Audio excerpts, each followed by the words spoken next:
Hello, D&D friends, and welcome to Season 2, Episode 12 of Holy Rollerz, the D&D show about the Divine Fellowship, an interfaith alliance with clerics of nearly every church dedicated to protecting the world of Ienia from corrupt clerics, crazed killers, and used car salesmen, should they ever become a threat.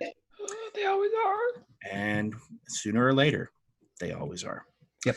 Now we will have some brief introductions, starting with JT. Hola, me llamo JT. I play Anduriel. He is a vampire cleric of Naylock, and Naylock is the god of night and vengeance. I'm Ryan. I play Lachlan Goulet, the bard paladin of Sindel, goddess of love and truth. Hi, I'm Jeff. I play Gizik, the beautiful hag witch, half ogre, and I serve Sigrund, the goddess of runes, witchcraft, hags, and making people check under their beds at night. Very, very good. Well, she's added to her list. Very nice. She adds to her list every time Jeffrey does the introduction. I'm just happy this week he didn't introduce himself as playing Lachlan. I think she's an impressive deity. There was about to be a fight over that, I think. So, or Brian was going to flip the table. I'm not sure, one of the two. I was just trying to convert him, you know? Yeah. Well, that's good. And it looks like Ben's internet is back up. So we'll see if we can get Ben up. He plays somebody. I can't remember who. Let's see if we can get him back up here. He plays the lizard. He plays a lizard. All right. So we've invited Ben. Let's see. Don't tell him I said that. Pops in here. And I am Sage of Sorcery, also known as Matt. I am your humble ginger dungeon master. And it looks like we have Ben. Ben, are you with us? He's shaking his head. Aha, there we go. Hey. I can see him. Yes, can you hear us? Yes, okay. All right, great. Introduce yourself. Hi guys, I'm Ben. I play Morokon. He's the cleric monk of the goddess of the sun, Hamina. Very nice. Okay, so now for a brief recap. Last time on Holy Rollerz, the clerics defeated the mercenaries Fiorine and Mad Luella, as well as Bindlesticks, a she-servant of the Piper the party had previously encountered in the town of Winterrun. Having rescued Sabella Gable, they journeyed back to the Abbey of Ardor, where Sabella presented her two cats, which she claimed could do special tricks. It turned out that the cat's special trick was writing in the dirt that they weren't really animals, but cursed. Using the ritual he stole from the Abbey of Ardor's library, Gizik cast a remove affliction spell, and he turned one of the cats back into Sir Talamir Willem, Knight of the Just Blades. Sir Talamir begged for his wife to be restored also, so that they could flee the Adari Republic. Anduriel, who really didn't have anything to do with removing the ritual, refused. And he snapped at the knight and threatened him, prompting the Mother Abbess to lead Anduriel away to the armory to retrieve equipment and use her mom voice on him, which surprisingly enough worked. Lachlan then turned on the charm, or more accurately, he turned on the religious guilt, prompting Sir Talamir to provide the details of their experience at the estate of Night Lord Foster, who holds elaborate parties in an attempt to recruit for the cult of Asmodeus, the god of the hells, and Navariel, the fallen archangel of pride. And those who do not convert, apparently, get turned into cats or other animals, who knows? But it seems to be a thing that happens. In any case, you find yourselves now a little bit better equipped. So would you like to, for those who may not have watched last time, who might be with us, each of us tell what you were provided from the armory at the Abbey of Ardor, starting with JT. Yes, I was given a lovely, well, I don't want to say lovely. Oh, it's beautiful. A fetchingly handsome. It's a fetching handsome suit of armor. It's called Stoneheart armor.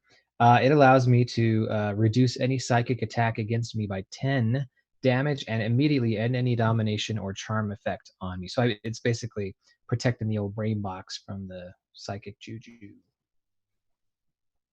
And now moving in order. Yes, well, you usually go after him. I thought that perhaps that was implicit, but now that you have asked, I will state it explicitly. Thanks. No problem. That's what I'm here for. I was given courtly love, +3 rapier with some powers of declare, a power called declare your intentions, that makes a foe hurt if they attack me, and gives me the ability to do some other jack them up during the battle. So Yes, it has jack-up powers. yes. That's courtly love, not Courtney love. No, court not Yes. No. From the description, I could see why people get confused. So I just want to. Yeah. Holy Rollerz is not sponsored by Courtney Love. Thank you. Very good. Although we are available if she would like to. If she'd like to sponsor us, Courtney, we're love your work. All of it. just fab. So love it. The shoes, everything, all of. It's all garbage. Jeffrey, tell them what you got. I got an arcane power jewel, which lets me recover powers and even store a witch spell. Cool. Benjamin. And I've got the Fireflower brooch. It's a really gaudy looking thing that's been pinned to my robes. But it's a +2, which is pretty rad. And it gives, if I can choose to charge it, which then gives me a +3, which is really rad. And then I can discharge it by applying it to my fists and doing extra fire damage and radiant damage with it. It's pretty awesome. So should we be calling you Mario Con now? Yes. Yes, you should. Well done, sir. So now, So now all of my attacks sound like. Yes, and you have mentioned that you didn't mention the fact that it was previously worn by an old lady, and it looks like an old lady brooch, and yet rhinestones. I mean, just green rhinestones up until the orange flower part of it. And you're muted, Ryan. So it's fashionable and I've got a picture of it right here. Yeah, but if you recall from a long time ago, it doesn't really look good on the stream. Oh boy. Oh yeah. You just hijacked this. Yes. Oh my gosh. I don't know. That was kind of worth it. I'm loving the visual here. The Twitch stream looks very odd. We're back. Yeah. Yeah. I know. Yeah. Oh, Jeffrey didn't like that. You can hear it in his voice. There's, He's got to clean up the mess. yeah. No, I thought it just showed on my screen. Did it show on everybody's? Yeah. It took over the whole Twitch stream. Oh well, there you go. Sorry, I didn't mean to be like, But you know what? It was amusing and really overpowering. So that's what's important. Well, shall we jump into things here, gentlemen, and play some Dungeons and Dragons? And stop describing how attractive Ben's new accoutrement is. And it's gorgeous. But moving on. So you are able to rest the night, and you're pretty tired because it was a long journey and it was kind of a difficult circumstance right up until the point where you got there. And it's certainly stretched on into evening as you've sat down. And the Radiant Mother suggested that it would probably be a good idea if everyone was rested so that you were able to think clearly and formulate a plan in the morning. Because you now have a little bit more information.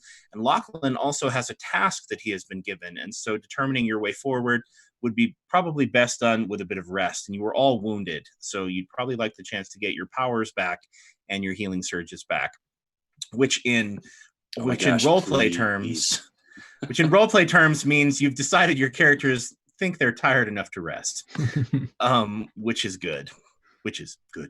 So anyway, the next morning you are awakened rather pleasantly to the announcement that a wonderful feast has been set out for you, a wonderful breakfast feast.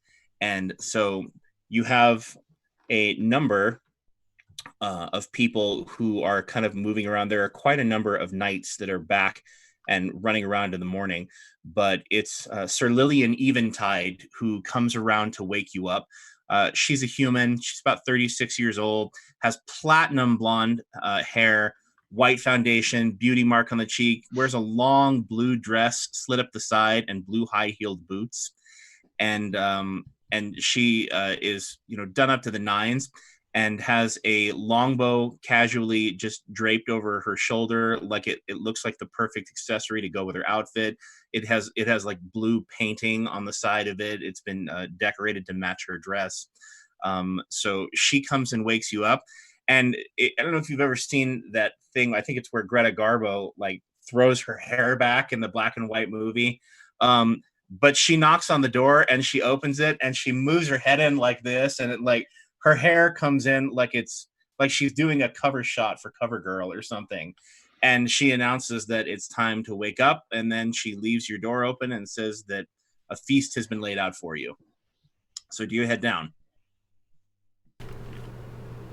Hey, Lachlan, do you think she's born with it? Maybe. Maybe it's Maybelline. I don't know. Is Gizik gonna join us, or is he gonna For just food? be all Yeah. grumpy? He's gonna be grumpy about it again. Don't wake me up. I can grumpily eat my food. Lots of it. That's fair. That's fair. Yeah, I think. Okay, so Sir Lillian Eventide just kind of waits for you all there. She casually sits there with her bow over one shoulder, and she's spinning a decorated blue arrow, just dancing it across her fingers, and simultaneously using it to just flip her hair back. And she waits for all four of you before she leads you down the stairs from the guest rooms area down to the kitchens and to a kind of a larger dining hall. So she leads you down to the dining hall, and there are quite a number of knights there in attendance. The Radiant Mother's there, and she doesn't look at all as though she has just awakened or anything like that. She looks like she's been up for hours. She is dressed to the nines in a red velvet gown, and her hair is not in curlers. I would like to point out, fully make-upped and looking as though she is just ready for the day. However, several of the knights who are sitting around the table, or at least you assume they're knights, are wearing bedclothes, evening gowns, like kind of pajama wear kind of things. And despite the fact that they're wearing pajamas, it's kind of funny because they all look like kind of like models. They look like they're like Edward Cullen, kind of looking like they're gorgeous even in their underwear, and you get the impression that for some of them it was like a style choice. They're like, I'm gonna have bedhead, but it's like gorgeous bedhead. And so you walk in, you can't help but be a little self-conscious as you look at all these people who are beautiful, or who are making themselves as attractive as they possibly can, unless you don't, and that's perfectly fine. So anyway, you all walk down for the food, and Sir Lillian walks in and she goes, oh, and as Lachlan, as you walk by, she goes, ooh. and then she tries really hard to look away, and then realizing that she's kind of been obviously taken aback, she says, you know what, you can't even notice it. You don't even notice it. I mean, a little makeup, and I'm sure we could cover that up. You might want to pluck though. Like, anyway, I'm sorry, it was rude. Let's go. And she leads you down there and whatnot. So you sit down there, and the Radiant Mother says, welcome friends, how did you sleep? Like a log.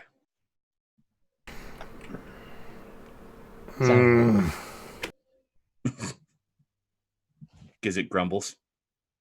Very well, thank you. Okay. And she looks at Anduriel and she says, no problems sleeping during the day? No problems at all. Wonderful. Well, please, let's pass the food around. Don't be shy. There's plenty. We wanted to prepare a special breakfast for you. You look down, and she set out. I mean, there's so much bacon. You think she might have killed a pig this morning. And there's bacon, there's croissant, there's, just all kinds of flaky, buttery pastry. There's fresh fruit there. Some people are avoiding carbs. They're very careful. And but it's just absolutely wonderful. And there's vegetable platter. There's just all kinds of bounty down there. So Moroccan is not shy. He is just diving right in. Okay. So Sir Darktear comes in, and he sits down next to Moroccan while you're eating, and he looks up at you and he goes, you should eat like that every day. Everybody dies, I eat like this anytime I get the chance. Actually, can I, after fighting that devil, can I run a check to see if Sir Darktear looks familiar? You mean if it was his face? Yeah. If you want to study his face now that he's in front of you, you can make a perception check. I'm going to take some time and Just it's going gaze. to look. But Yeah, you I'm have just to do going it like the kids from Hook. You gotta. Oh, there you are. There you are, like Peter. feel his face. That is a perception check. Okay. You said perception, right? Yeah, a perception Okay. check. Cool. 19. Okay. So you turn over and you look at Sir Darktear, and he's like, I'm just and he smiles up at you. You get a really good look at him. He winks at you, and then he kind of just slowly starts sliding his hand over across the table, and he puts his hand over yours, and he pats your hand, plays with your robe a little bit, and but you do get a good look at him, and he doesn't seem to resemble whoever it was you thought you recognized. Okay. His face, for one, his face is too young, and his features are not pronounced enough. Okay. I go right back to eating. He scoots his chair a little closer to you. Okay. And there you go. So You made Anyway. a friend. You may have. And so he eats, makes some casual conversation, and everybody, seems to be eating. And the Radiant Mother says, "Well, now, we have quite the situation before us, don't we? Have any of you given any thought to perhaps what our next move might be?" I think we need to go into this Undercity.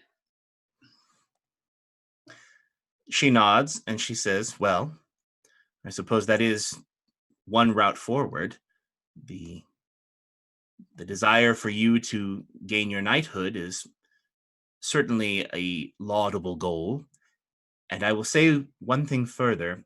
My sense is that whatever is happening in the city is somehow tied up with the Undercity. It's just a hunch. I can't explain it. But I feel as though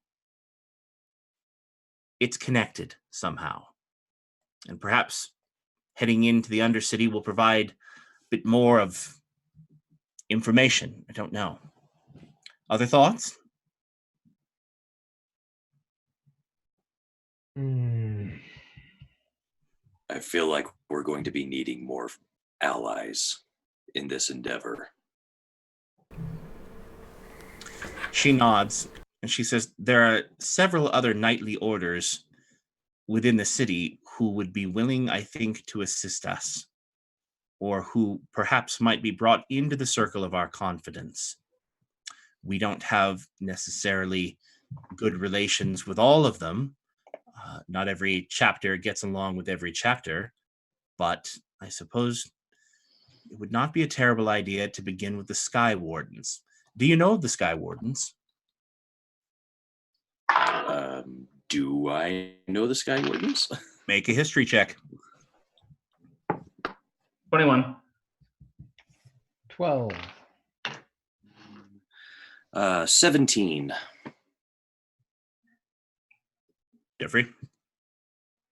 20. Okay.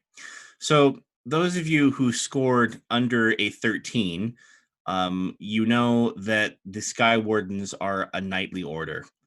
And for those of you who rolled higher than a 13, you know that the Sky Wardens got their name from the fact that they are the only aerial knight order within the Adari Republic and in all 3 states.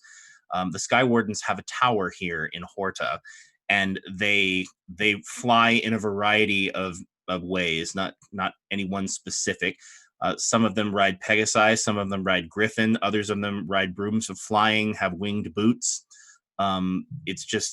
It's expected that you will train in aerial combat, and not only that, but also that you will carry messages and take on missions that require that kind of either approach or that you cross great distances prepared to fight. So they're kind of a battle messenger service, and they're a little rough around the edges too in terms of being knights. The Just Blades obviously are very caught up in their manners. The Heart Seekers are quite caught up in tradition and also in style. The Sky Wardens are a little bit more like frontier folk. They take their vows very seriously, but they don't do a lot of bowing and curtsying. But she says that might not be a terrible place to begin. There are other orders that we could seek out within the city, but my feeling or my sense is that would probably be one of the best places for us to start. Those guys sound awesome. Is there a way to undermine this, the efforts of this Live for the Day program? She says, I've been thinking about that, and I must say I find it very and as she says disturbing, you hear a loud ringing sound. And she says, oh, well, that would be the gate. Sir Darktear, if you would, please. And he looks up, looks down on his food, and he goes, oh. He gets up and walks out and manages to make like noise. And then she just smiles sweetly at him and she says, thank you, sweetheart. And he wanders out to the front door and down the path. And in any case, she says, I've been giving that some thought. And to be honest with you, I'm not exactly sure what it's about. But the fact that they're signing contracts or pledges of loyalty to Horta, there's something about it that is disturbing me. I don't know quite what it is, but I haven't wanted any of my knights to get close enough to know too much about it, I guess you could say. We occupy a very sensitive place politically within the city. Being that we are not of the state religion, our presence here is always somewhat tolerated and sometimes tolerated unpleasantly. The less we involve ourselves in the Besterans matters, the easier things tend to go. But if the Divine Fellowship wish to learn more about the Living for the Day program, I imagine you could visit any one of the chapels and do so. Perhaps then you might get a better idea of what's going on and maybe somehow a way to disrupt it. You understand that there are limitations. We are not permitted to proselyte in the city. I imagine that would probably fall to you, but being that you don't represent a church specifically, it might be a gray area of the law for you. I'm actually concerned about us doing something like that openly, though. It sounds more like the kind of thing that Anduriel would do at night, because approaching them when they approached us, our reluctance to sign was met with violence. I can't imagine us going in there just to make some queries and leaving without bloodshed. She says, oh, darling, our order does some of its best proselyting at night.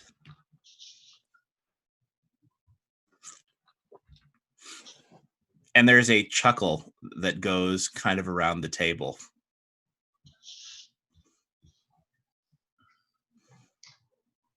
What about the faith of men?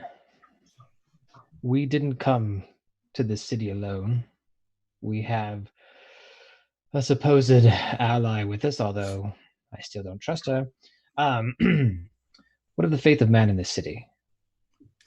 She wrinkles her nose up, the Radiant Mother, when you refer to the faith of man. And she says, the faith of man. Tell me of your alliance with the faith of man, or you have the faith of man. It's more of a probation than an alliance, I expect. The faith of man We fought them. We fought them tooth and nail, actually, and exposed like roaches from a tavern. And then, to our surprise, we found a supposed ally in the faith of man who has helped us on this part of our journey, who's helped the fellowship, and we still don't know what to make of them, but she seems sincere. Darling, we're not sure where she is right now. That's a good point. I'm confused. Their purpose is to destroy faith. And you say you fought them tooth and nail, and then you made friends with them. Well, the Faith of Man cell in Winter Run, Mrs. Water Chestnuts, whatever. Yeah. Watercress. Yeah. Water. This is waterboard. This is waterboard. This is waterboarding. Yeah.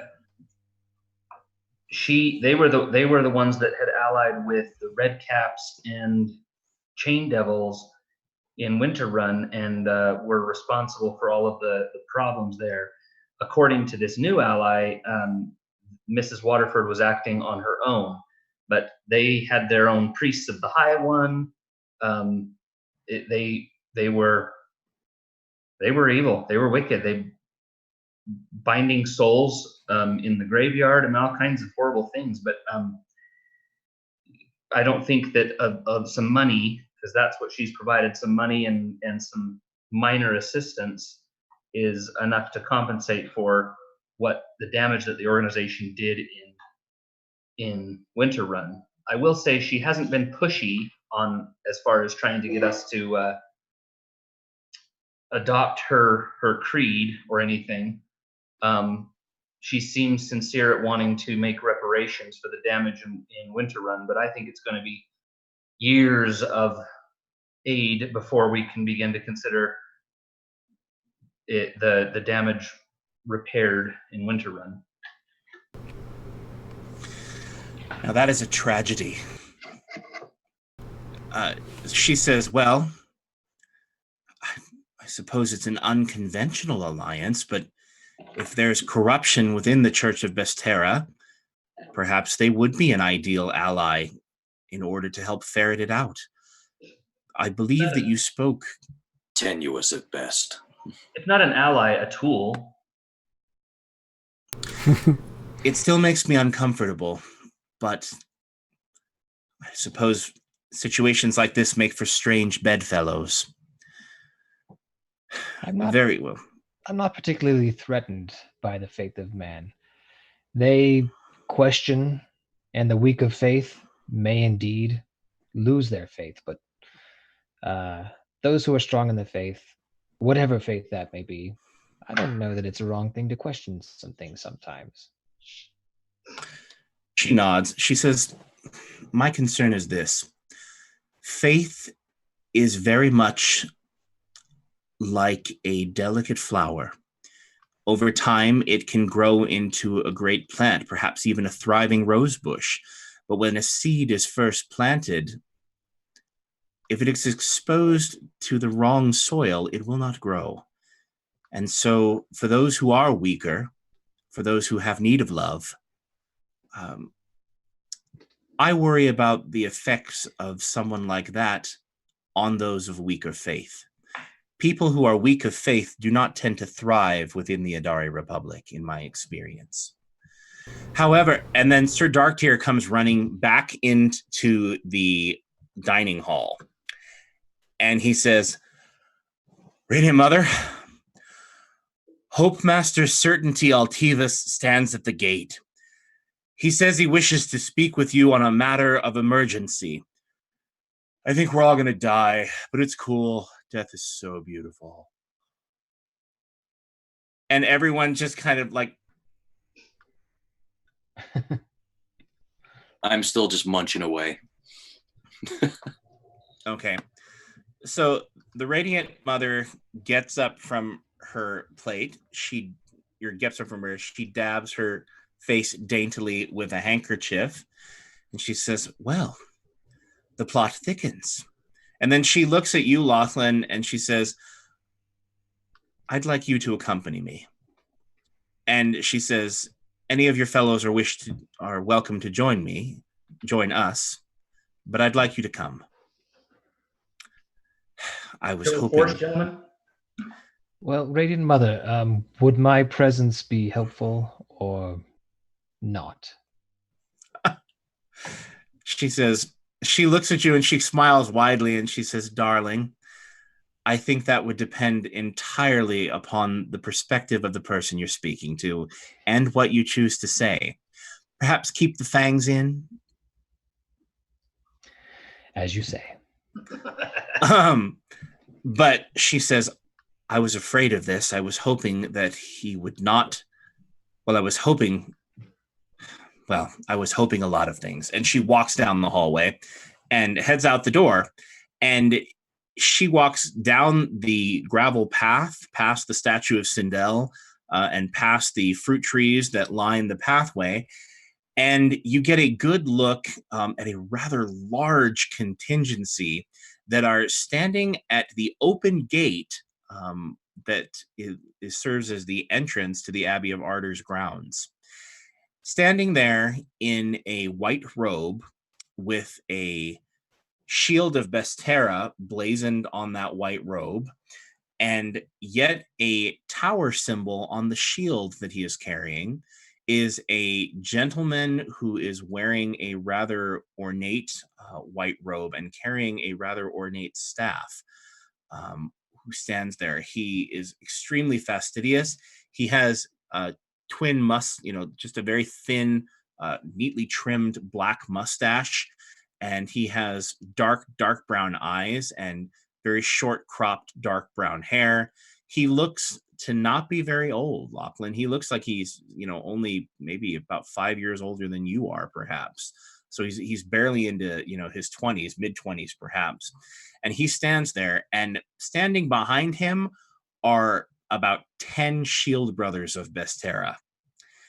And he's just standing there very calmly, resting on this staff. The staff itself is beautiful. It looks to be made of fine brass of some kind. And it's etched with symbols of Bestera. And the top of it is carved into the shape of a maiden who's bravely holding a shield out, and with her her head up, her chin held proudly. And he stands there in front, and he says, as she steps down, she bows to him, and he bows back. I use my heart sight immediately. I want to see what these suckers love. Okay. All right. Make an insight check, please.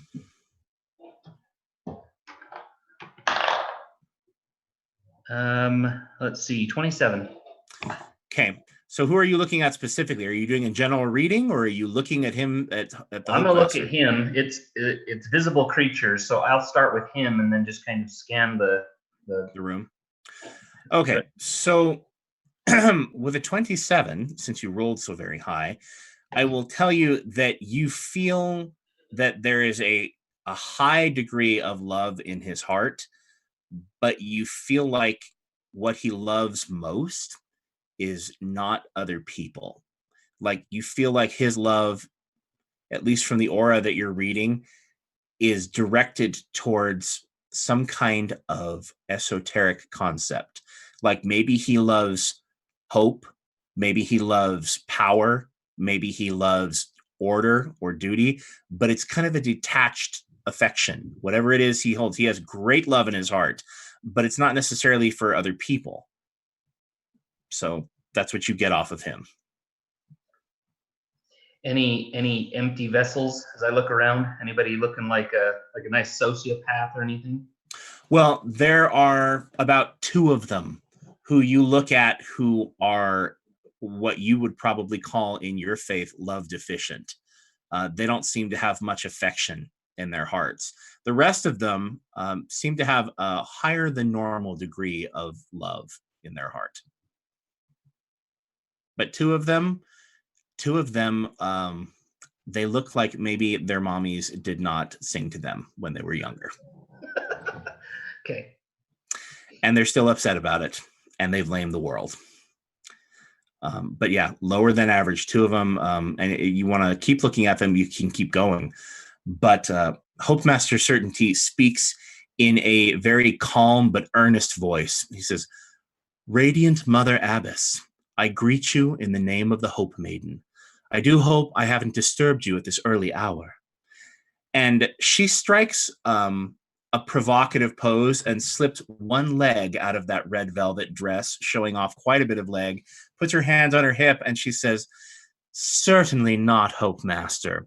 Imagine my honor that the assistant to the High Protector himself should grace our shrine with a visit. Would you stay and take some breakfast? A drink, perhaps? Something more intimate?" And she gives a very, very wide smile.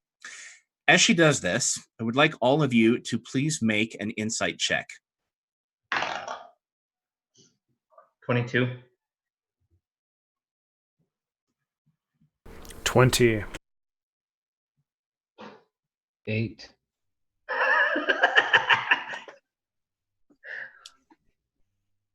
Anduriel has like a 1 billion point bonus there, Ryan.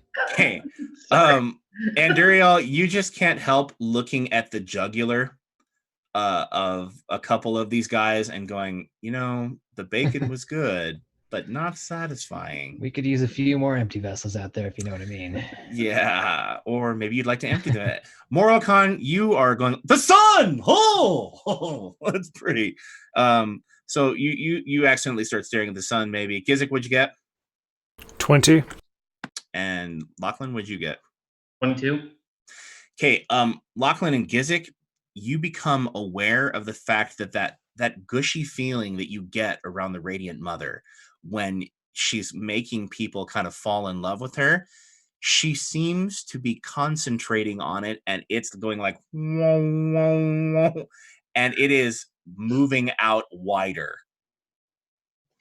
And you see the knight, or the clerics, the shield brothers of Bestera, each of them carrying their shield in front of them as easily as you might, carry a walking stick. But some of them look like they're getting uncomfortable. They're staring at her leg. They're starting to shift their feet. Hope Master Certainty doesn't seem the slightest bit affected one way or the other. He says, Hope Master Certainty looks away from her for a minute, and he says, "Mother Abbess, such thoughts are unseemly. I have not disturbed your morning prayers for sinful dalliances. I have come on a most disturbing matter." And he looks her straight in the eyes, and she twitches for a minute, like something's bugging her.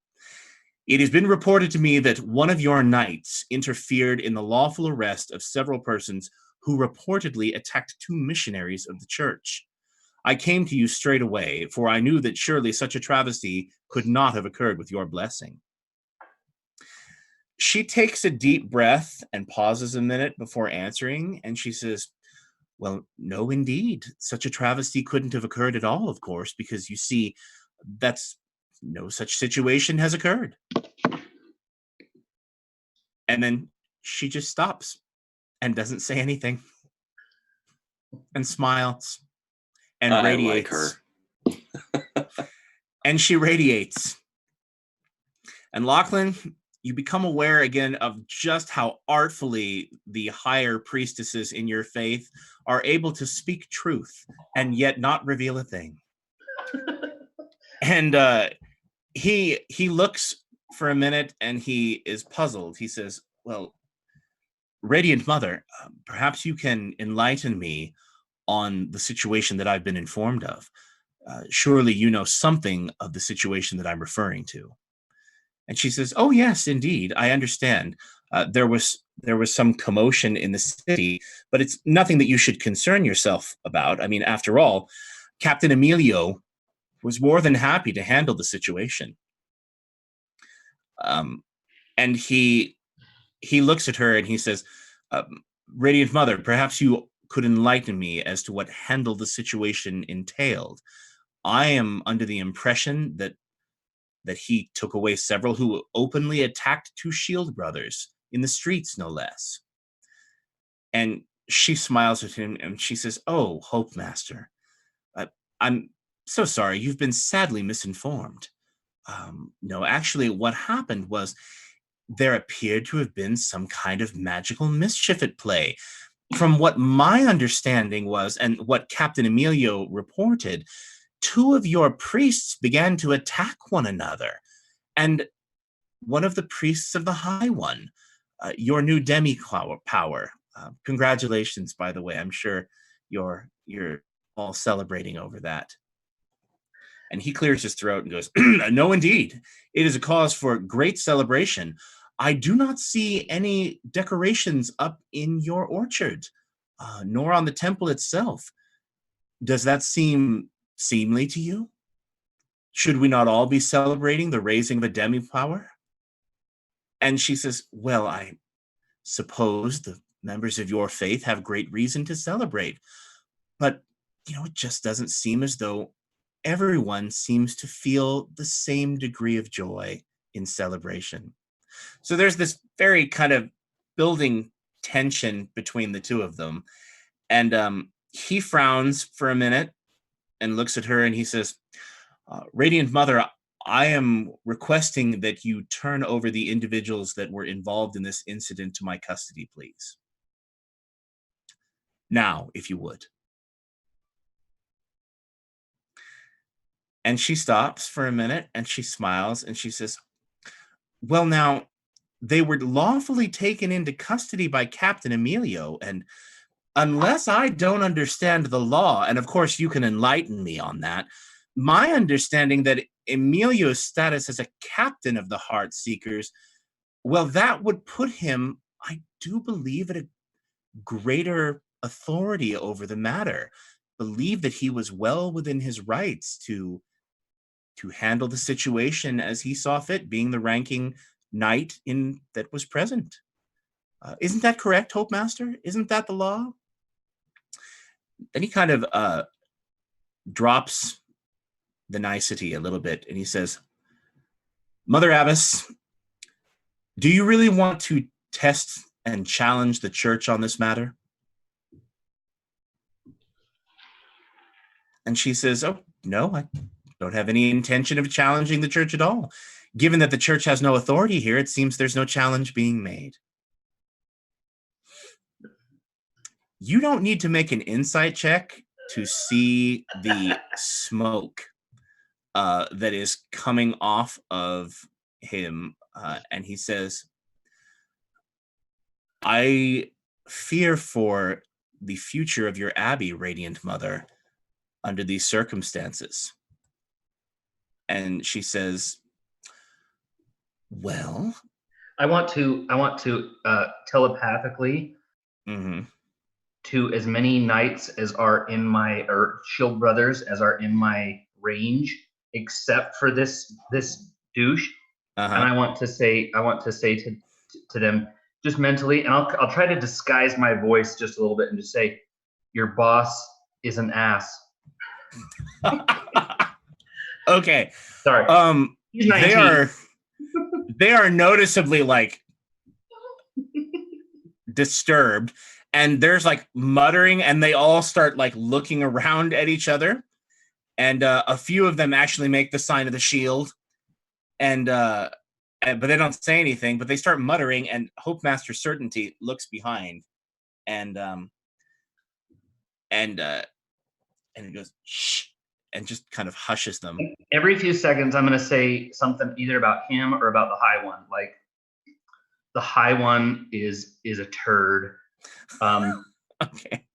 The Hope Master, I don't know, just little juvenile kind of things in it. And he just stands there looking like completely unaware of what's going on. Mm-hmm. He says, Radiant Mother, I would hate to think that I would have to contact the Tri-Lord over this incident, or even to invoke the name of the High Protector Sylvestra himself. Surely you don't wish it to come to that, do you? And one of the Shield brothers leans over and whispers in his ear, and he goes, "Oh, Master, we're under some kind of mental attack." And he looks back and he's like, silence, and looks forward. And the Radiant Mother speaks into your mind, Lachlan, and she says, I'm going to provide you an opportunity to attempt to sway some of the clerics.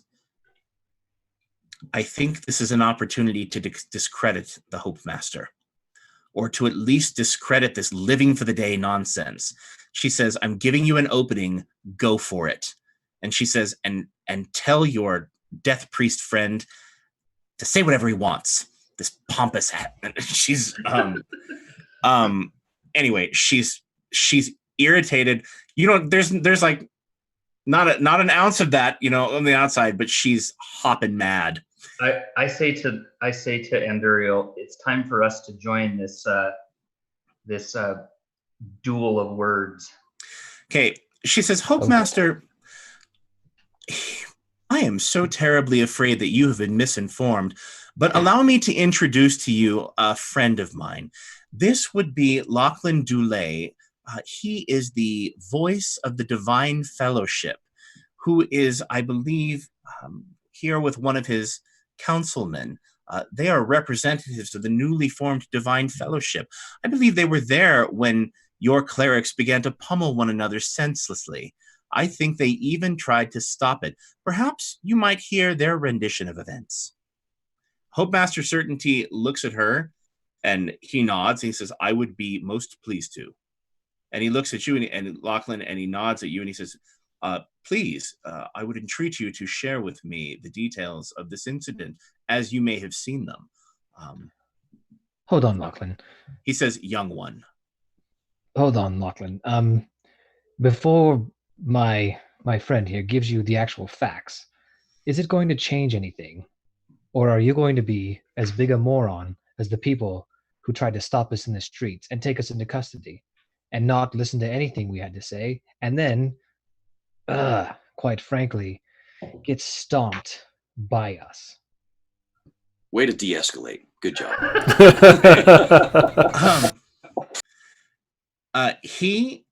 His grip on his staff just tightens a little bit, and he says, oh, are you the voice of the Divine Fellowship? No, I'm the fangs of the Fellowship. Poinkett is going to love that. You'll have to excuse Anduriel. Being wrongfully accused and threatened repeatedly while simply trying to make our way to the Abbey, it was tiresome. While en route to the Abbey, we were met by one of the priests of this High One, or in other words, Navariel. And I will say Navariel, knowing that he might be the only one who the name sticks with, but throw that out there. He does not seem flattered by that. No. And we were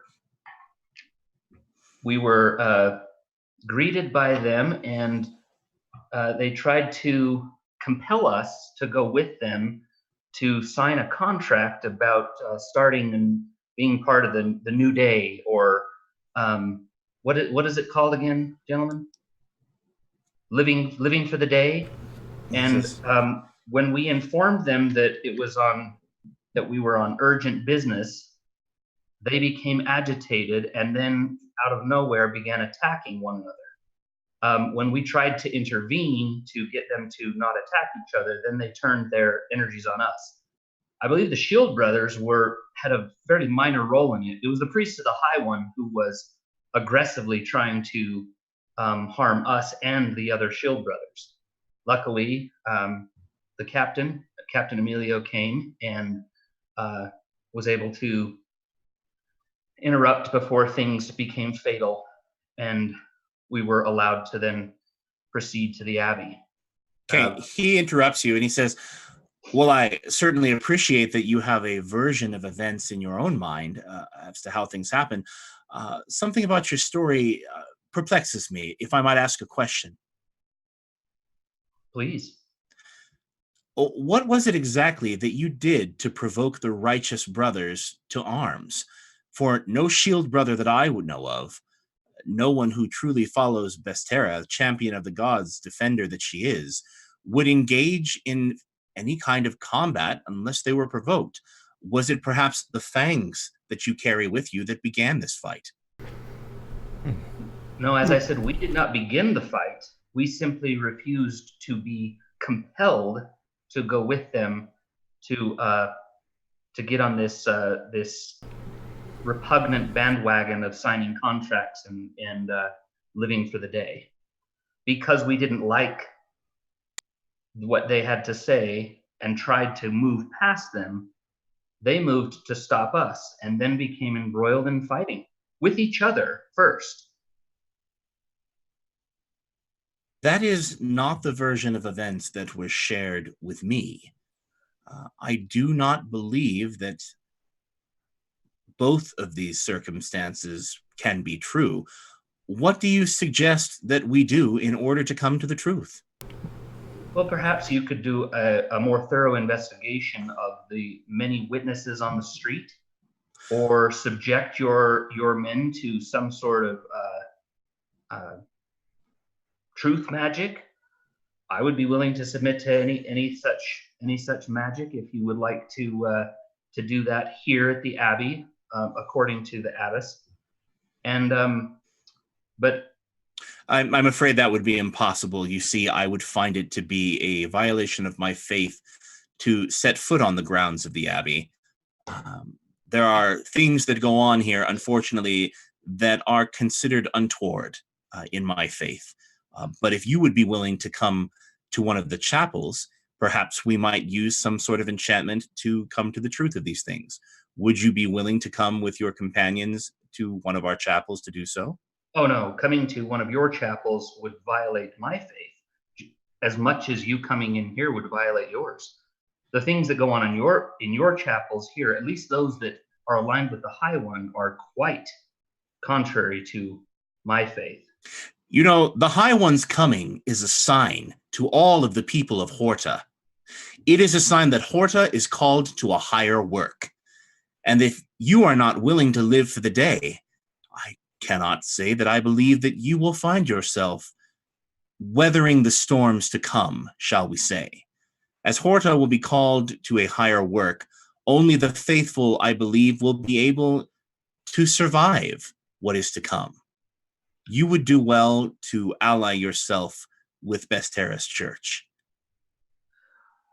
I have my own faith, and as the voice of the Divine Fellowship, we are not going to be making any pacts or arrangements with other organizations. We will partner in terms of rooting out those that would bring fae or devils to threaten the people of this land. We will certainly get involved where we can with any threat of Navariel or any other foes that might threaten the well-being of these people. But if you're so worried about us not being able to survive the coming times, then I suppose that is our folly. We'll take that chance. Out of curiosity, do I hear any hissing whenever this guy speaks? No, you don't. Interesting. He does not. You don't hear anything like that as he is speaking.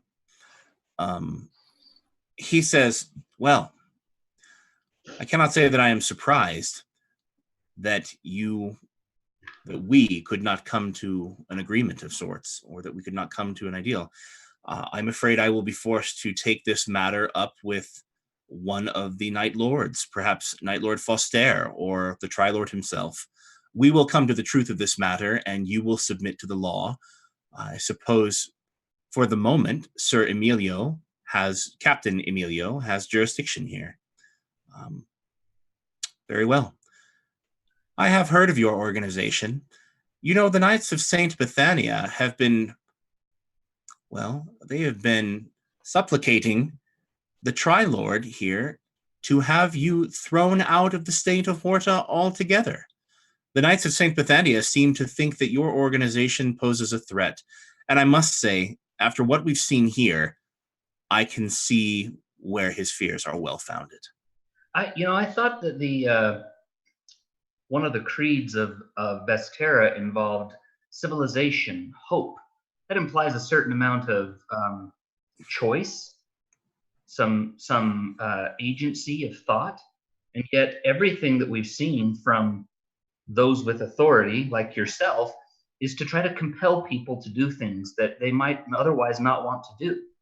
When I met the Lady Marie, who officiated at the formation of the Reformation of the Divine Fellowship, she was of a different mind and a different heart than I've seen from some of the High One fanatics here in this city. Cowards and Strange. hypocrites. But no, I look past him to the other knights, the other shield brothers, and I say, does the High One, I wonder, does the High One really fit with the idea of healing and community and hope engendered by Vestera? I just fail to see how compelling people to follow or die is fits with everything I know of and saw from Lady Marie. All right. He says, I do not believe it is your place to invoke the High Lady Protector. And I furthermore do not believe that she presided over the reformation of something that, well, seems to tear down the very faith that sustains this republic. Well, and to be honest, we've already met one of the Knights of St. Bethania. We had a wonderful experience with him on the way here. Some assassins that we fought side by side along him against some assassins from Aquinocia. So strangely enough, I find that if there are members of the Order of St. Bethania that have problems with us, my guess is they're probably aligned with this High One who wants to have his way, or the highway, so to speak, like yourself and others who follow the High One. As for the other shield brothers here, I would hope their faith in Vestera is strong enough to weather the storm of the High One trying to insinuate itself in what otherwise is a beautiful and hopeful faith. Okay.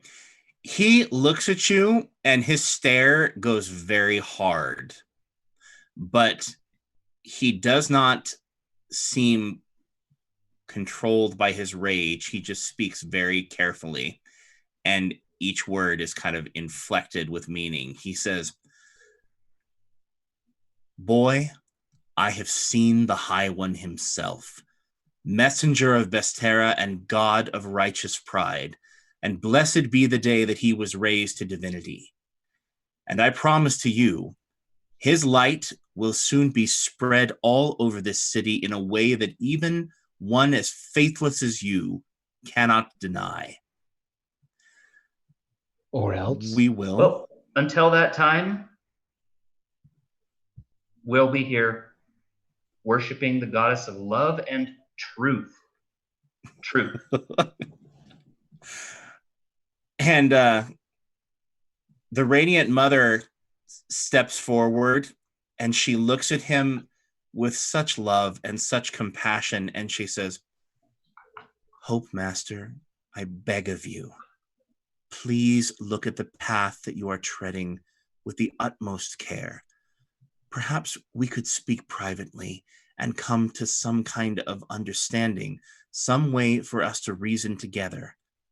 Please, I beg of you.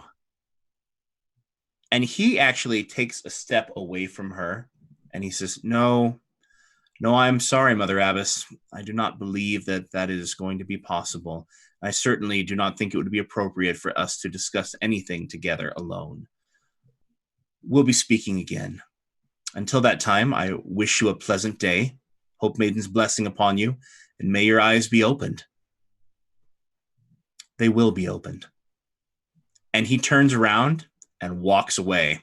I'd like you to make a diplomacy check to see how overall you were convincing And Duriel, you can make an intimidate check. So I rolled a 16. I have a plus 12. So I got a 28. Okay. It's a 18 plus. It's a 29. Okay. So you can tell looking over that your words have kind of had an impact on some of the people that were listening. So, and Duriel, you can tell that some of the things that you said kind of scared people too. They were like, this is like, you can tell that this whole idea of strong arming people has resonated with some of the people. Maybe they've seen things, who knows? But the Radiant Mother, as they leave, she shakes her head and she says, it's always darkest. I turn as she's like, he looks, he's like, see, they want to kill us. And he often turns to the others and says, we need to leave. He'll be back and it won't matter how many heart seekers are here. They're going to come in here and use it as use us as a pretense to take out the Abbey. We I don't can't want to be endanger the responsible Abbey. for that. Yeah, no, agreed. We can't endanger the Abbey. It's time to go. Okay. She looks up at you and she puts one hand on you and one hand on Duriel, and she squeezes both of your arms and she says, such bravery, such gallantry. You may be right. However, I will seek Sindel's counsel on this matter, but I do not feel that we can. I do not feel that we can bow beneath the pressures that they may place on us. I won't lie, but I'll be struck dead before I allow them to take you off of these holy grounds. And she says, the Abbey is open to you. There may be some truth to what you say, but Sindel will have this place be a place of love and refuge for you, for the work that you are doing is a holy one. And she says, and she turns and walks down the pathway. We have some planning to do. Oh, and by the way, I don't think he has the power to challenge me on these holy grounds. And if it comes to it, he's welcome to try. And she flips her skirt and walks down the other way. And she looks pretty confident. She looks like, I don't know what level the Hope Master is, but she's past Paragon. So it would be a good fight. Let's put it that way. Yeah. I turn to the boys and say, yeah, I hope it doesn't get to that, but if it does, I want to see it. So anyway, she heads back inside, and the discussion happens. You have several options before you. You have the option of getting an invitation to Lord Foster's party, or trying to sneak into one of his parties to either prove what he's doing or put a stop to it. That's one situation. You have the ruins of the old Republic, where she suspects something is going on, and she has tasked you with bringing back something of beauty as your first trial to becoming one of the Heart Seekers. You also have the option of, you have several options before you, but which one do you think would appeal to you the most? Well, Lachlan is going to advocate for the ruins.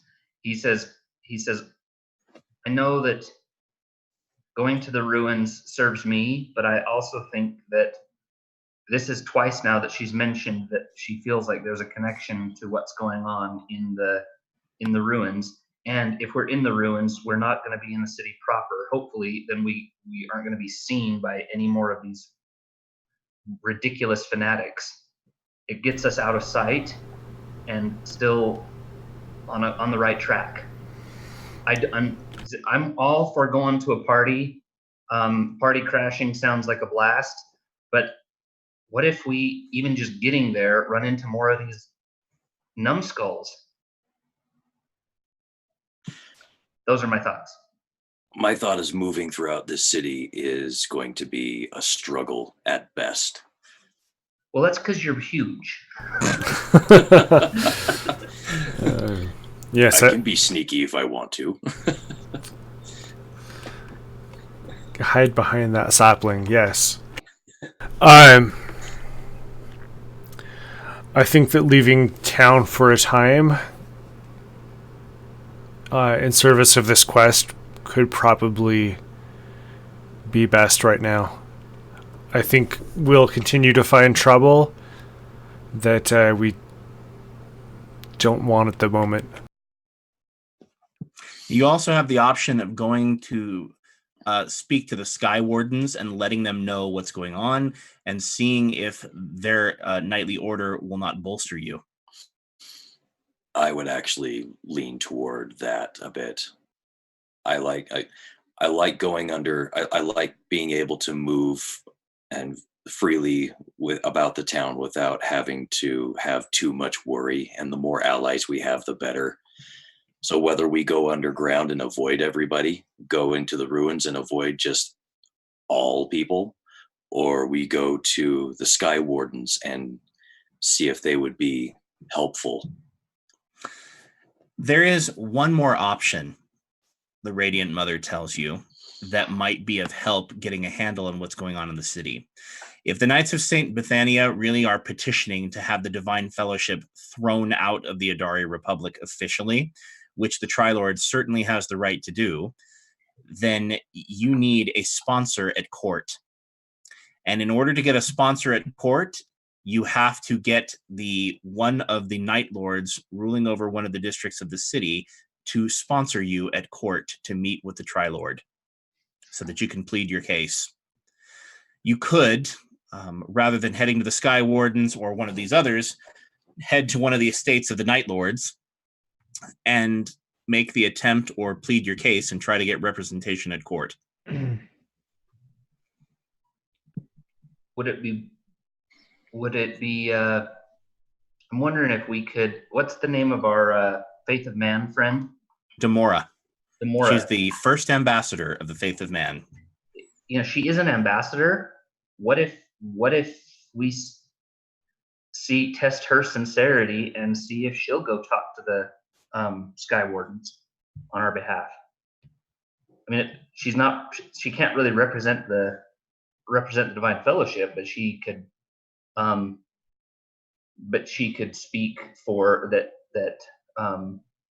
the Divine Fellowship and the Sindel's Abbey and the Faith of Man stand together, with the Sky Wardens join those three organizations. I don't know. The concern is whether or not the Sky Wardens feel about the Faith of Men as our good abbess does. Yeah.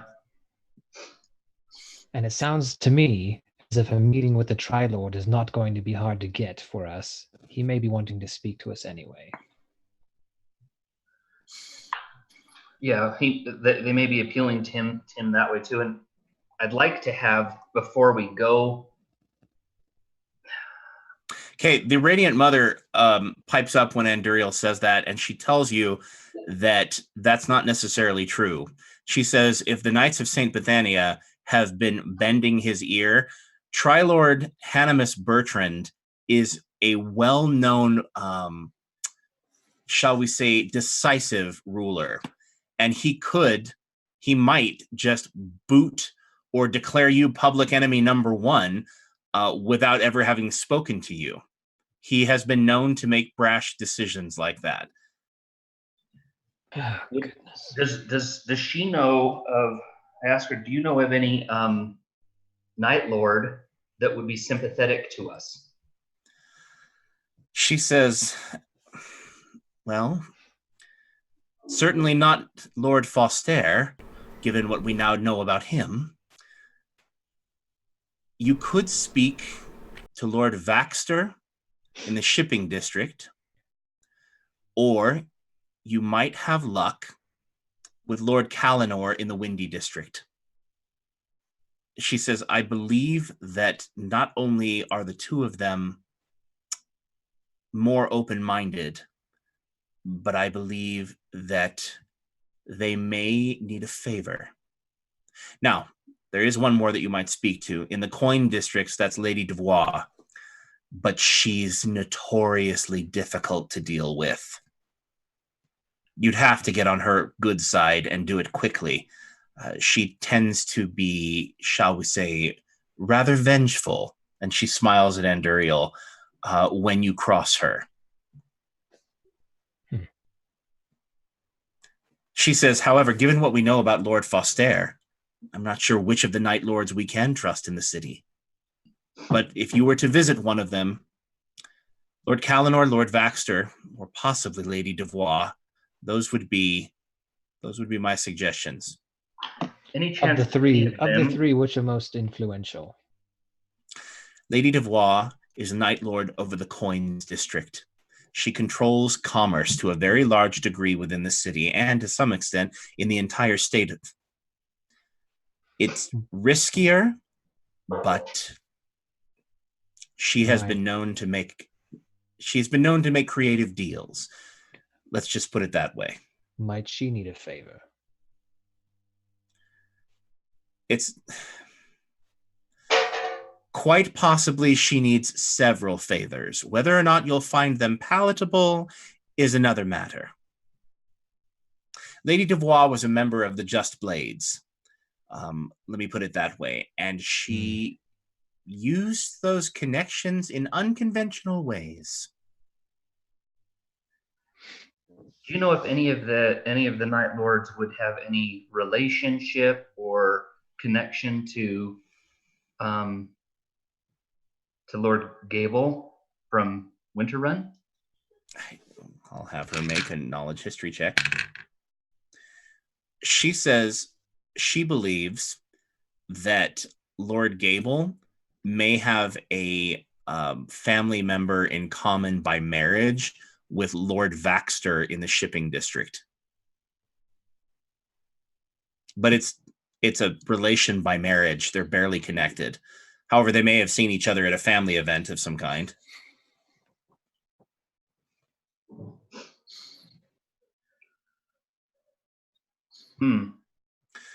I think Morokon's going to say a little prayer to Hamina for guidance. We're at a fork in the road, and we need a path to follow. Okay, what are you gonna say to her? Or very specifically, what are you going to ask her for? Because, as a good friend of mine has frequently said, if you ask generic prayers, you get generic answers. Right.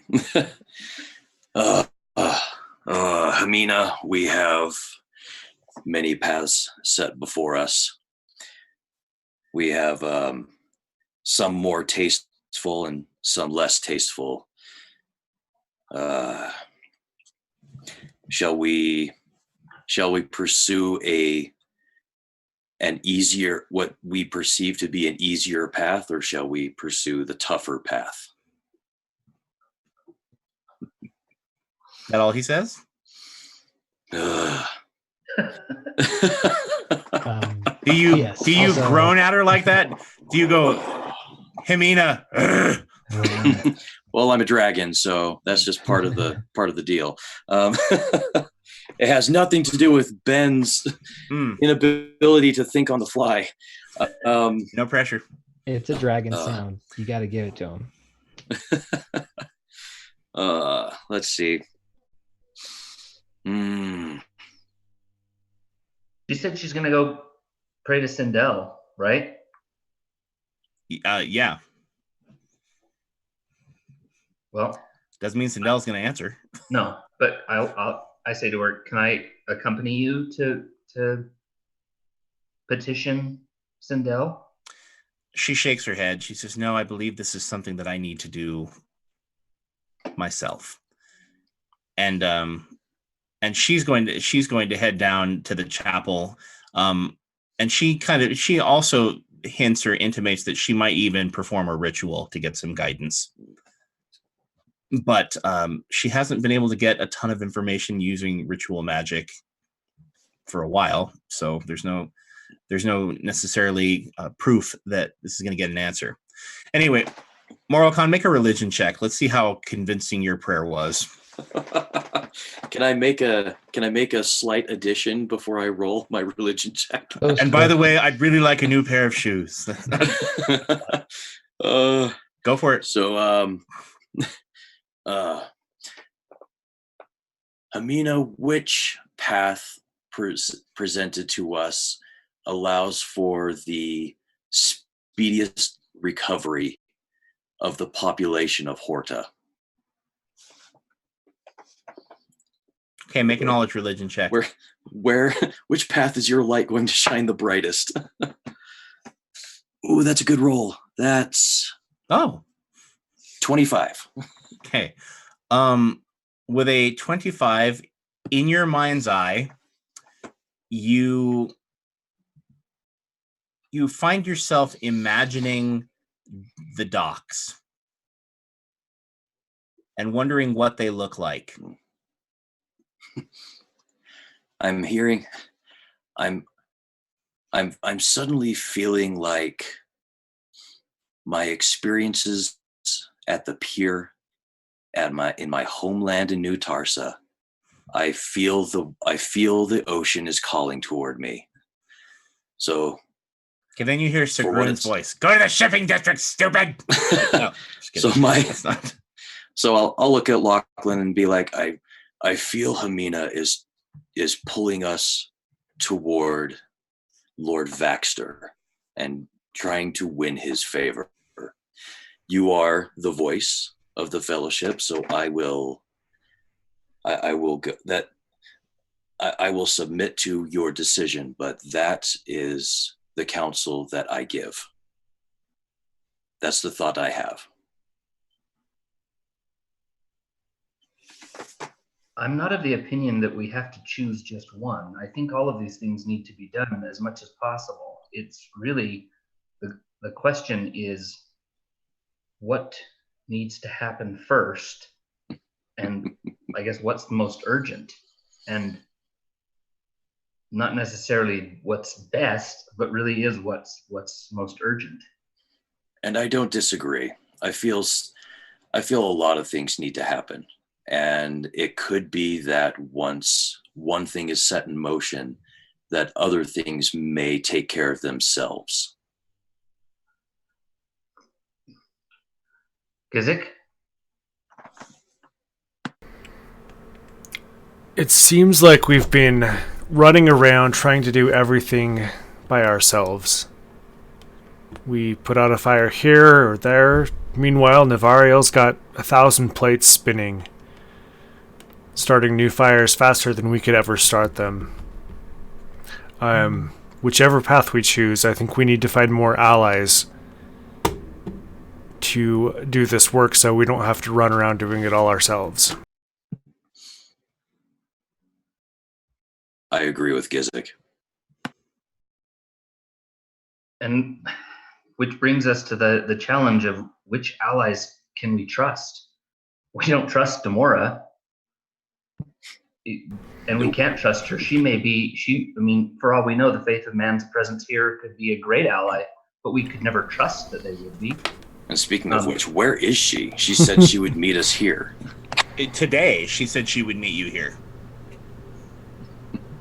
Well, maybe she got approached by some Shield brothers wanting her to live for the day. I don't even think the problem was the Faith of Man. I think Navariel's probably infiltrating every organization he can. Here's the best errands, there was the Faith of Man, who knows who else. I mean, maybe there's a coven of witches somewhere following Navariel. Well, aren't you a ray of sunshine? He's everywhere, we're doomed! But if we start distrusting everybody, then we've lost. I don't think we distrust everybody. I just mean just her. The allies that are the allies there. I mean, you'd think that that there would be members of the Church of Bestera that would make fantastic allies. I mean, Sister Fadaver, for all of her self-righteousness, wasn't going to be sucked in by the High One. There's got to be more faithful out there that would step up. But there is a chapel and a hope master, at least, if not a protector, in every sector of the city. Do the Hope Maidens have a chapel? Does No. Sister Vadaver not in The Horda? Hope Maidens have their chapter house in Lair, in the state to the south, where Anduriel is from. Probably one of the reasons he fled. Anyway. I'm not opposed to going and speaking to this shipper, especially if he's got any connection to Winter Run, because at least then we have the chance of reputation. I mean, the Night Lord of Winter Run's word could go a long way to getting us help with another Night Lord. I think he's too busy looking for his missing daughter, but that's... Well, and getting in good with the Night Lord that's over the shipping district, perhaps he could provide us with an ability to move throughout the city without being stopped. He could ship us from one district to the next. So Gizik says you need allies. Lachlan wants to head to the old Republic ruins. Moralcon wants to head to the shipping district. He thinks that's where Jamina's guiding him. Where does Anduriel want to go? Or does he not say? He's been pensive this whole time. He has an opinion, but nobody's asked for it. He's being very careful. Anduriel, what say you? I think we should kill everyone. No, he wants to hear. He doesn't want to be seen to be overly whatever right now. He wants to hear what everybody has to say. He's trying to grow up. Meanwhile, while you're talking, Sabella Gable goes running down the hallway with some sword that's too big for her, and one of the knights is running behind her. Give that back to me! Okay. I agree with Gizik. We need allies, and we need powerful allies. We are going against the most powerful part of this city's government.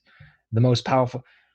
We need powerful allies. And while the shipping district is a good idea, Morocon, I don't doubt the validity or the earnestness of what you heard and what you've experienced. I would say, while we are in this temple of love and truth, while we have been guided by a great disciple of Sindel, it might be time for some vengeance, for some darkness, and for some power. I say we go to the coins district. What better power play than to align ourselves with the financial force behind this city?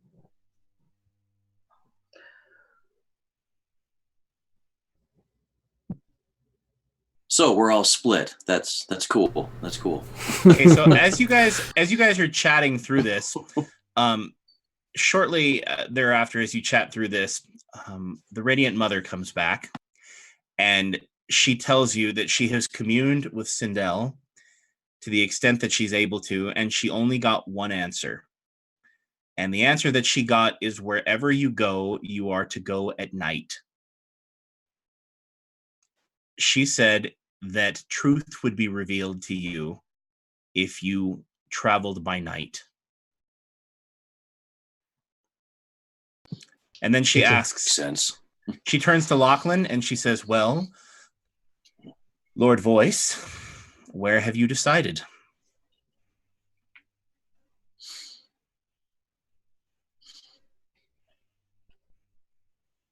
Lachlan, I have to go to the bathroom. To Lachlan, I would like you to know that I respect the office of the Voice. And though Hamina has given me the impression that we should go speak with Lord Vaxter, I will submit to what the Voice says, what the Voice decides. Lachlan, you know you have my support, obviously. Do what you feel is best. the ruins aren't going anywhere, and if we can get, as Gizik said, a plate, one of our own plates spinning before we go into the ruins, then let it be an ally. Let's get an ally and then move from there.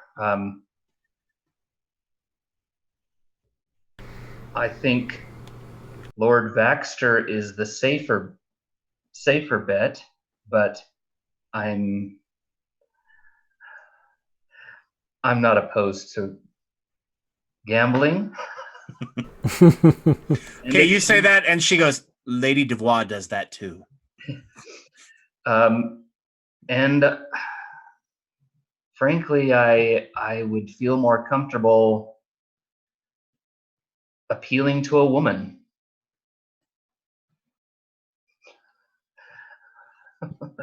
So to the coin district it is. To start, yeah. Wait, no reason why we can't make a couple of visits tonight. Okay. She says, well, if you're heading to the coins district and if you intend to follow Sindel's counsel, I know exactly where Lady Devois will be in the evening. You need to head to the Tipsy Chimera. She will be entertaining, shall we say, probably with several of the other Just Blades in the inn. Any other, I don't know, soft spots that she has that we could exploit?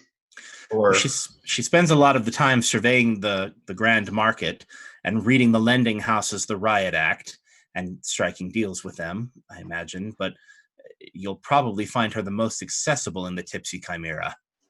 What does she want? I don't know that she doesn't have what she wants. I think she'd like to be the Tri-Lord, but I think she knows it's well beyond her capabilities. And no one wants to see her in that position. Is there a halfway point? A place that, like, I want to be able to scratch her back so she can scratch ours. Lady Devois, to some extent, chafes at the fact that her power is limited. Perhaps if you were to offer her an alliance with the Divine Fellowship and somehow make it attractive, and she looks at Anduriel and smiles, then... Right. We offer you this empire. She says, my bet would be convince her that you could be of use to her. Now, remember, the Night Lords are elected to their positions. And so while she is regularly re-elected to her position within the Coins District, she's limited to the Coins District. If she thought that an alliance with you could garner her something in the way of reputation, perhaps garner her more votes in the future should she attempt to pursue the office of Tri-Lord, I don't know. I'm sure she'd be eager to make some kind of agreement with you. She has common sense, too. You let her know that she's threatened by what's going on in the city right now. That could also sway her. That's all the counsel I can offer you, I'm afraid. Might I make a suggestion before we head that direction? Don't try to outdrink her. That's my last piece of advice. Challenge accepted. Lachlan, if your intent is to try to woo or seduce this lady of the Coin District, might I suggest trying to remove that? That requires going to the ruins first, I'm afraid. You know, the Radiant Mother looks at you, and that may make you things a bit more difficult. I mean, I don't want to give into a stereotype and say that you ought to be concerned with your appearance first, but your appearance is part of your diplomacy. And right now, it's a little bit difficult to ignore. I don't know. And she I she think the cups your lad's face and she says, "I'm sorry, sweetheart." I think the lad's been rather successful in diplomacy, and he's been ugly this whole time. Well, it's hard to outshine me, so I have She confidence. smiles. I have confidence in our voice and his ability to influence the good lady. Despite and besides, you're all pale and tragic. Maybe you and Uriel can seduce this lady. Or maybe she has a thing for big, ugly lizards. Don't say the L word. He hates the L word. And I who will might be say- that big ugly lizard? Your counsel is making me want to go to the ruins all the more. Okay. She does say, "I have heard that Lady Devois likes large men." Is it? Oh, Well, I'm large. And almost And in giant. Mor- Morocon starts flexing. Maybe that hat of disguise will come in handy. She says, "That's not a terrible idea. Can you be alluring, persuasive?" No. I can try. I can try. Give me the hat back and we'll see what I can do. She says, "If we had a week, I could probably, maybe 2 weeks." Actually, do you know what we have? We have the hat of disguise, and we have a master of seduction that can speak directly to his mind. Oh. Do I hear? What do could I feel possibly a go wrong? Do I feel a Cyrano de Bergerac situation going on here? Oh my goodness, that's an idea. I'm just saying it's an option. Although nobody's actually trying to get the girl, we're just trying to manipulate her to give us what we want. I would say we tread a very careful path with seduction, as if she is as vengeful as is being spoken of. If we sell something that isn't delivered, perhaps. Gizzard can deliver, but we'll keep that ace up our sleeve. Okay, great. We won't lead with it. Okay. So is the plan then to head to the Coins District?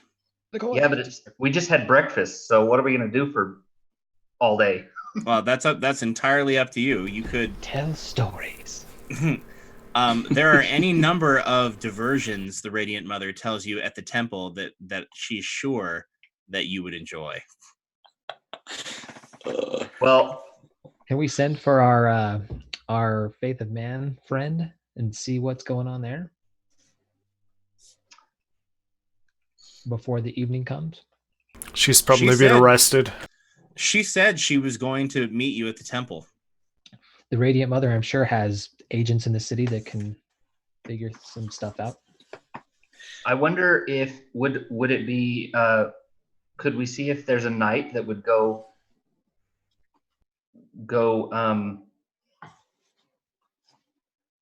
like meet with the Sky Wardens and see if we could have them, maybe 2 or 3 of them come and visit us during the day so that we could talk with them without having to leave the abbey.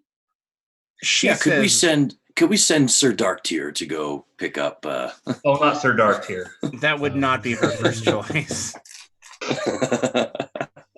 Captain Courageous, who saved us, send him. Yes. Yeah, she can send Captain Emilio to speak with one of the other knight chapters. She could even possibly arrange a meeting with people from the Sky Wardens, if that's where you'd want to go. There are other knightly orders in the city. She just thought that would be the one that would probably be the most receptive. So I'm just thinking if they'll come to us during the day, we can plan to do our other business during the night, and maybe, 12, 13, 14 hours is plenty of time to have a meeting. Okay. So moving things forward a little bit, she sends out Captain Emilio to visit with the Sky Wardens. It's going to take him quite a bit of time to get there. He might not be back by the time you guys have left or whatnot. So Captain Emilio will head out when he is able, and we'll see what comes of that. Demora never shows up, and the messenger that she sends to the Faith of Man's embassy, which is in another district, you're in the Bulwark district of the city, and the Faith of Man has an embassy in the Shield district. The messenger says that the people at the Faith of Man's embassy said she never showed up. They were expecting her, but she didn't make it. They're still waiting for her. However, they also say that it's uncommon. It's not uncommon for her to change her plans or arrive a day later or a day earlier. Gizik, can you send an animal messenger to her? See if she got arrested. Like a druid. Does he have that ritual? Let me check.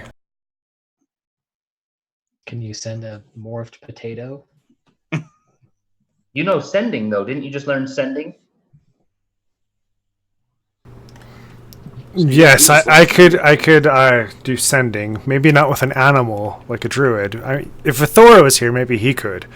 But sending, I could do that. Okay. Do you want to cast the sending ritual? Do it. I really am thinking that she might have lived for the day. Or died Yeah. for not living for the day. She may have been accosted by them, but I doubt that she is living for the day. All right, let's send her a message. Okay. Now, sending is how many words does it get you? I could look it up. And I believe that you get a response back, don't you, with sending? All we need is 4 Is that words. how it works? Where you at, girl? Yeah, 25 words if they're within range. Ooh. They can receive the message mentally and respond. Okay. Determined by your Arcana check result. Well, you only need a 10 for 100 miles, so... Yeah. Let's see. So it's a 22. Yeah, all right. Okay. What do you send her? As long as she's within 500 miles...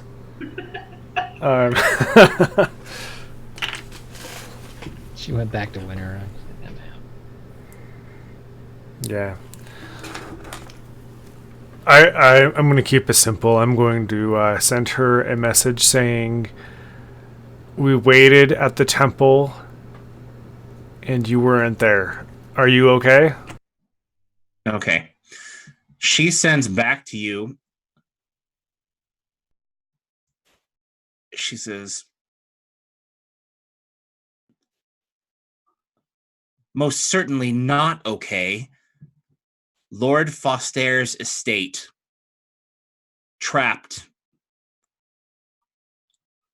I'm his guest, and he won't let me leave. Cultists. Contact the embassy. Send help. Well, all right. I relay the message to the group, and I say it's as we thought, not betrayal, but she was captured. Still my own betrayal.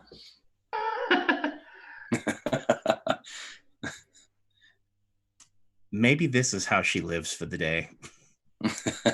Could be a trap. Well, I think we all live for the day. We just don't live for Navariel.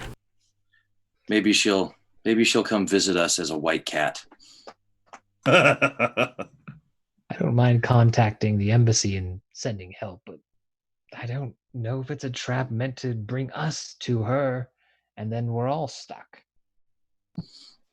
I don't like the idea of going there. I feel like it's just yet another path to distract us. We've made our decision to go to the Coin District. Let's move forward with that plan.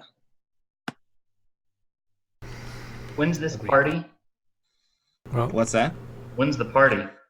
Oh, you don't know. He has parties, regular parties during the week in the evening. He could be having one tonight. You can try to find out. What district does he live in? He lives in the Shield District also. If I am... It's on the way to the Coin District. Lord Foster is the Night Lord with jurisdiction over the Shield District. Well, That's on the way to the Coin District. He can command 50. Yea, even he can slay 50. I think we need a Night Lord ally before we go storming the gates.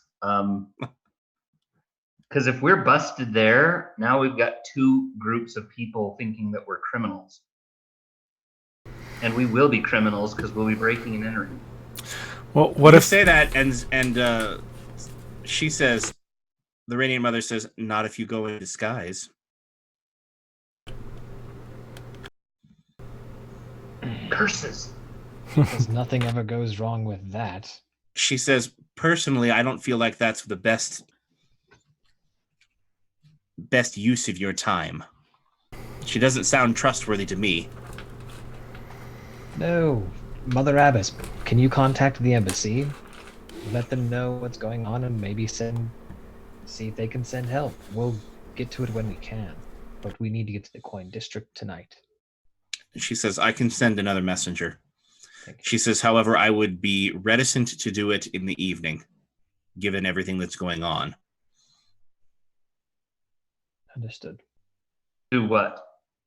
She said she's reticent to send out any of her knights in the evening. Oh, no. Given Send them to the embassy right now. Right during the day. it is the evening. Oh. You waited for her. She never showed. Well, on the morrow then.